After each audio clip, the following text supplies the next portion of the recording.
மழைக்காலத்தில் பேரிச்சம்பழம் சாப்பிடலாமா என்றொரு கேள்வி எழும்புகிறதல்லவா? இந்த பேரிச்சம்பழத்தில் வைட்டமின்கள், தாதுக்கள், நார்சத்து, கால்சியம், பொட்டாசியம், பாஸ்பரஸ், மெக்னீசியம் போன்ற ஊட்டச்சத்துக்கள் நிறைந்து காணப்படுகின்றது. நார்சத்துக்கள் நிறைந்த பேரிச்சம்பழம் சாப்பிடும்போது குடல் ஆரோக்கியம் அடைந்து ஜீரண ஆற்றலை அதிகரிக்க உதவுகிறது.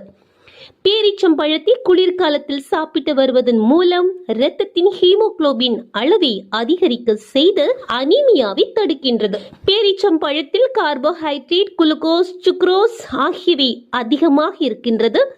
இவை உடலுக்கு ஆற்றலை அள்ளித்தருகின்றது. குளிர்காலத்தில் பொதுவாக நம்முடைய உடலின் வெப்பநிலை சமநிலை என்று இருக்கும். இதை சமன்படுத்தி உடலை கதகதப்பாக வைத்துக் கொள்வதற்கும் இந்த பேரிச்சம்பழம் துணை புரிகின்றது. நலமுடன் வாழுங்கள். நன்றி.